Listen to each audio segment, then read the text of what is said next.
இந்திய வானிலை ஆய்வு மையத்துடைய தென் மண்டல தலைவராக பெண் ஒருவர் நியமனம் செய்யப்பட்டிருக்கிறார். கிட்டத்தட்ட 150 ஆண்டுகள் பாரம்பரியமிக்க இந்த வானிலை ஆய்வு மையத்தில் முதலில் தொடங்கப்பட்டதும் சென்னையில்தான்.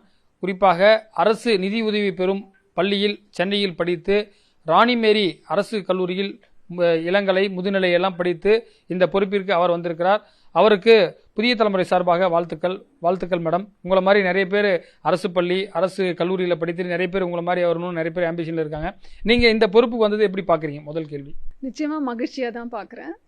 என்னுடைய கடின உழைப்புக்கு கிடைத்த ஒரு அங்கீகாரமாக தான் எடுத்துக்கிறேன் நான். மேடம், இப்போ ஏன்னா எல்லாருக்குமே இந்த காலங்களில் வானிலை குறித்து ஆர்வம் அதிகமாக இருக்குது. இப்போ கடந்த 10 ஆண்டுகளில் பார்த்தீங்கன்னா நிறைய பேர் பிளாகர்ஸ் வந்துட்டாங்க. அது மட்டும் இல்லாமல் மக்களுக்கே இந்த ப்ரீகாஷன்ஸ், அதாவது முன்கூட்டியே தெரிந்து கொள்ள வேண்டிய விஷயங்கள், குறிப்பாக மழை தொடர்பாக இருந்தாலும் சரி, இப்போ வெயில் தொடர்பாக இருந்தாலும் சரி, அந்த ஆர்வம் அதிகமாக இருக்கிறது.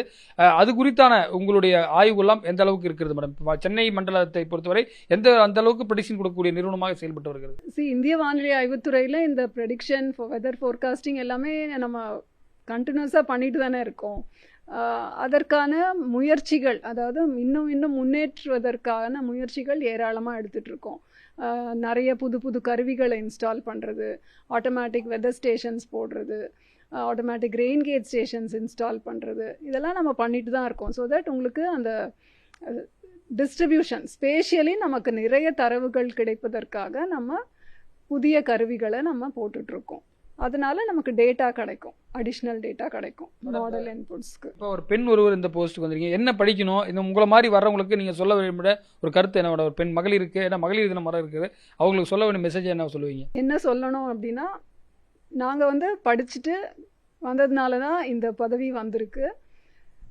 நிச்சயமாக நமக்கு என்ன ஆகணும்னு நம்ம நினைக்கிறோமோ அதை நம்ம விடாமுயற்சியோட, தோல்விகள் வரலாம், தடைகள் வரலாம், எதாக இருந்தாலுமே நமக்கு எந்த குறிக்கோளோடு நம்ம செயல்படணும்னு நினைக்கிறோமோ அதை நம்ம கடின உழைப்போடு தான் நம்ம பண்ணணும். சென்னை இந்த மண்டலத்தை பொருள் நீங்கள் எத்தனை மாநிலங்களுக்கு ப்ரெடிக்ஷன் கொடுக்க போகிறீங்க? அது மட்டும் இல்லாமல் எத்தனை ரேடார்கள், எந்த அளவுக்கு தொழில் தொடர்பு உங்களுக்கு யூஸ்ஃபுல்லாக இருக்குது மேடம்? இப்போ இந்த தென் மண்டலத்தை பொறுத்த வரைக்கும் நம்ம இந்த ஸ்டேட்ஸ் கர்நாடகா, கேரளா, தமிழ்நாடு, ஆந்திர பிரதேஷ், தெலுங்கானா, இந்த தென்மண்டல ரீஜனில் இந்த ஸ்டேட்ஸ் எல்லாம் இருக்குது. இதுக்கான நம்ம ஓவரால் அட்மினிஸ்ட்ரேட்டிவ் கண்ட்ரோல், நிர்வாக பொறுப்பு நமக்கு இருக்குது.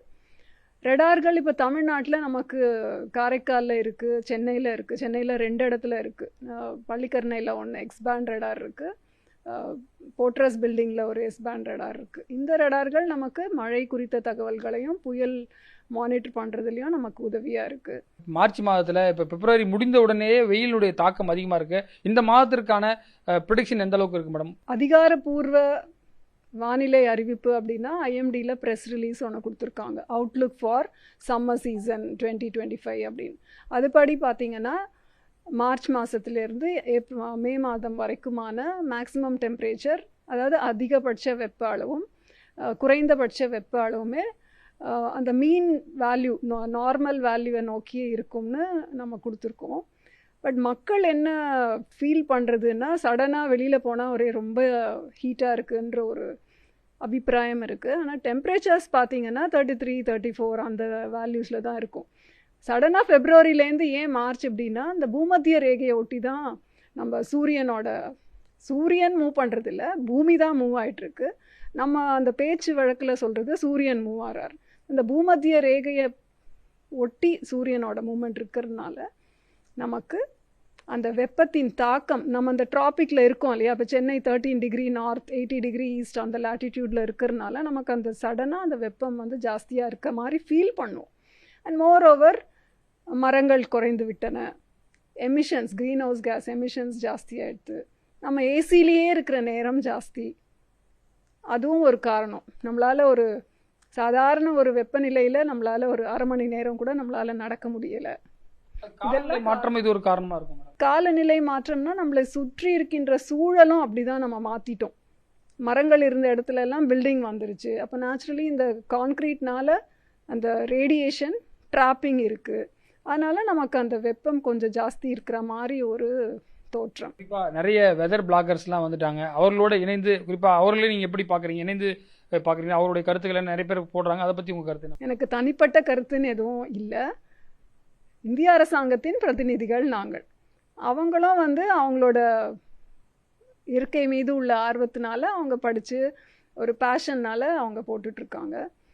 இந்திய அரசாங்கத்தின் தரப்பிலே எதுவும் ஒரு சட்டம், தட் இஸ் லெஜிஸ்லேஷன் எதுவும் இல்லை. அவங்கள வந்து நம்ம சேர்த்து இணைந்து பணிபுரிவதற்கான ஒரு சட்டம் இல்லாத வரையில் மக்கள் தான் டிசைட் பண்ணணும். பல்வேறு விஷயங்கள் குறித்து விரிவாக நம்மிடம் பகிர்ந்திருக்கிறார் புதிய தலைமுறைக்காக ஒளிப்பதிவாளர் முரளியுடன் ரமேஷ்.